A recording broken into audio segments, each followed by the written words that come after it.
Hello everyone, this is number 49, Learn the Rules, or to you guys, Antonio from the Bermuda Triangle Lagoon group on Facebook.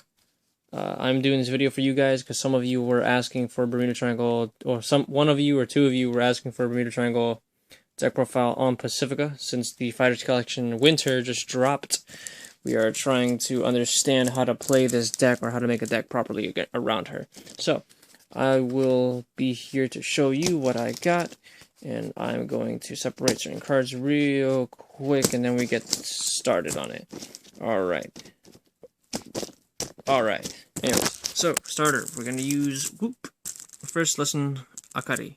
Most of us know what she does, Harmony skill, and then Forerunner skill. Generation Break 1, when this unit's in Harmony, gains an Axe skill, put into the soul. Choose one of your rear guards, return it to your hand, and draw a card. That's pretty much it. Has a certain target, we'll explain later. Next, we go into grade 0, triggers. Triggers is always just based on preference. For me, I'm testing out this because of the strides that I'm running. Well, at least the 4 strides that I'm running in this deck. It'll kind of make sense when I'm running these. But she gains +2 from having her on board. She gains +2 from having her on board. She gains +2 from having her on board. She gains +2 from getting her on board. So these guys are like 7k attackers or boosters when all of them are on the board. So they're like kind of a rush heavy deck. They could be if you want to. It's not so bad. It's kind of funny, but you know, whatever. So that's what these zeros are for, kind of. But they're also for guarding. Of course, you don't really need them to call them out on the board and all that. So, yeah, whatever. Next, we're going on to grade 1s. Grade 1s, it's kind of weird, but I'll go along with this. Running 4 10k attackers. 10k attackers, as long as you have a Pacifica Vanguard, so pretty much you're at grade 3. So this only gains +3000 when you're attacking and you have Pacifica Vanguard until the end of battle. Reason why I run these, because they're effective and they're very good on a rush game. They actually are nice little rearguard killers. Always love using them to kill rearguards, especially when it's a rush deck that you're fighting back against. So 10k attackers are always useful against rush decks. They're just very counterintuitive to the rush game. Next, we're running 4 of the original Mermaid Idol Ellies, the original ones from Extra Booster 2. Since we're running Pacifica, I like to go old school, and these are the old school Perfect Guards from when they still have the black shields. So pretty much the same thing, exact thing for Perfect Guards. When placed on Guardian Circle, if one of Bermuda Triangle units is being attacked, you may discard a Bermuda Triangle card from your hand, and then that unit cannot be hit until the end of the battle. So, yep, that's pretty much it. And then Shandi, we have 3 of them. Ditch for strides, you don't have to worry about the first skill, so just worry about the second one. When this unit is being discarded for the cost of stride, it gains +2 grade, so it is a grade 3 when discarded for stride, so you're able to stride easier. You don't want to discard any of your grade 3s, really, depending on how your situation is, and depending on if you have any copies that you are able to sacrifice from your hand. And yeah, so that's what Shandi's in here for. She's in there to keep you from discarding your grade 3s. Next, we're running 2. Superb new student Shizuku. She's here as an insurance, just in case. She's very useful in this deck. She's Harmony, Generation Break 1. When this unit becomes in Harmony, once per turn, search your top 5 of your deck for a grade 3. If you fail, well, if you find a grade 3, reveal it to your opponent, add it to hand, then the rest goes back to your deck and shuffle. Once per turn, meaning like just once per turn. But if you do return her to hand, she's kind of like a new card, so you call her right back, and then you put her in Harmony. Then she's able to activate her skill once more. So kind of that once per turn is sort of useless to this deck because you kind of bounce back your units and call them back. So it just refreshes as a new card when placed back onto the field. So yeah. Just so you know, this deck searches through grade 3s like crazy, so eventually she'll become a dead card. Next, we're going to Sweet Harmony Mona. On place +1, choose one of your rear guards and return it to your hand. And then that's pretty much it. Self-explanatory. Has a certain target, we'll explain later. Alright. 10k Vanilla. 10k Vanilla's in here just for defensive purposes, and also, well, just as a good little beat stick on the side. Only one of them, though, because that's what she's there for, just for little beat stick purposes. Prism Duo Slaney. Just same exact thing as Sweet Harmony Mona. On place to rearguard circle, choose one of your units, kind of +1, and then bounce it back to hand. That's it, nothing more. It has only one target to what it's for. Spica. Generation Break 1, Amber Clone. When this unit is boosted and when the unit attacked and is being boosted, kind of +1. Choose one of your rear guards, return it to your hand, and you may call a unit, and that unit that you called with this effect gains plus 3,000 power until the end of turn. So she's also used for a special target as well, which we'll get to right now, which is our Friend of the Sun Marika. Her ability is one of the abilities that is really needed for this deck, and is the main engine to make this deck work. Marika.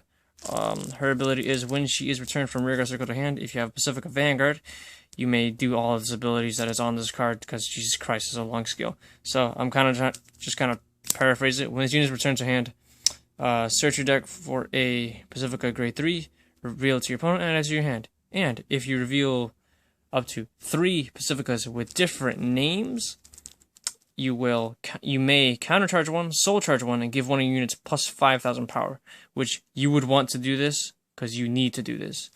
So with Mona, Slaney, and Spica, you'll use all their abilities and also Akari to return her to your hand to search for your grade 3s, add them to your hand, and get that countercharge ability to unflip for all those counterblasts you just costed for any of those skills up here. Akari doesn't cost a counterblast at all, but whatever. And then, plus power to one of your units, and just go ham. Alright, next, we're going into grade 3s, top out of Pacificas. Some people would really do run the 9 to 10 grade 3 of Pacifica units in their deck, which I don't like doing because, one, that takes away shield value, and that takes away possibilities of rear guards for you to at least do certain things. So, I want to run as many boosters and as many interceptors as I am possible. So, that's why I only run 8 grade 3s, and Pacifica, depending on how, you ride your units and how effective you got things going. If you ride into this one, there's only 2 of them, so you got to be careful. Ride into this, you're stuck at that one forever, and you kind of have to search for the other one and be hopeful that you do not lose that one. So anyways, so that one's that one. Then you got 3 Planet Idol Pacificas. This is the break ride. We really don't need to explain any of their skills. If you really need to look them up, this is Top Idol Pacifica, this one's Planet Idol Pacifica. So just look them up on yourself because their abilities really aren't that important to this entire deck. Then you have Eternal Idol Pacifica. This one's first, this is second, this is third actually, that went in order how they were released. Anyways, so these 2 are limit breaks, this is a break ride, this is the cross ride, and upon attack, counterblast 3, return 2 units, search your deck for up to 1 unit, call it. This, when a Bermuda Triangle unit rises unit, it gets plus 1,000 power, and when a unit is returned to hand, search your deck for a unit and call something from the deck. And then it also has an axe skill from the soul, counterblast 1 and put into your soul. Choose a Top Idol Pacifica from your rearguard circle, put into soul, and then put this unit to your hand and return 1 of your units to your hand. And Top Idol Pacific skill, fuck it, I'll say the skills, whatever. Continuous skill, during your turn, if you have 4 or more other rear guards on your board, this unit gets plus 3,000 on Vanguard Circle. And at the beginning of your main phase, Soul Charger 1, draw a card, and then choose a card from your hand, put it at the bottom of the deck. And the last skill is Soul Blast 5, Counterblast 5, Soul Blast 8, Counterblast 5. When this unit attack hits a Vanguard, I believe so. Yeah, hits a Vanguard, pay the cost, and then search your deck for up to 3 Bermuda Triangle units and call them separate rearguard circles, and then that's pretty much it. But yeah, all these grade 3s, there's 3 different types of Pacificas, and there only is 3 types of Pacificas, so you're really supposed to search them all out of your deck. Keep at least 1 of each in hand. 1 of each in hand in order for your entire engine to work, and that's how the whole deck rolls. So now we're going to go into the strides. Your strides are as they are sleeved. So anyways, we have the 4 Twilight Happiness Star Pacifica. So this is the final form of Pacifica, as we know so far.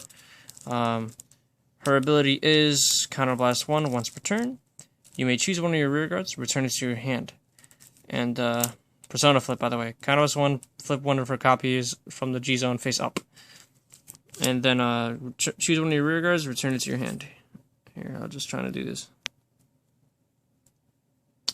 If you have Heart with Pacifica in its card name, choose one of your guys, return it to your hand. If you do, search your deck for up to 1 Pacifica in its card name, reveal it to your opponent, and put it to your hand, and shuffle your deck. Then you may choose up to 3 cards from your hand with Pacifica in its card name, and reveal them. If you reveal 3 cards and all of them reveal cards have different names, This unit gets a critical until the end of turn. So really, what you're supposed to do is, before you stride into her, or before you use her skill, kind of try to get all your different grade 3s as much as possible. Jesus Christ, why doesn't this thing, like, fix itself? Okay.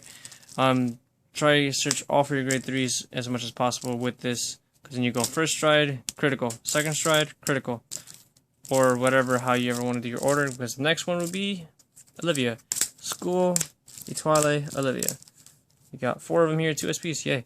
Anyways, her ability is Counterblast 1.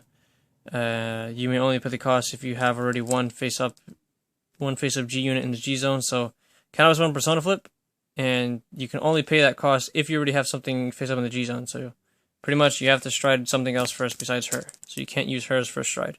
Anyways, when she attacks, you do that cost, choose up to 5 Bermuda Triangle rearguards with different names, and return them all to your hand. If you at least bounce up to 3 this way, up to 3, choose one card that goes to your front row, 1 card that goes to your back row, and then this unit gains a critical. You don't have to call anything, so she could just gain a critical and just attack like that, flat out. So that's pretty much how that goes, and it's really easy and not so bad.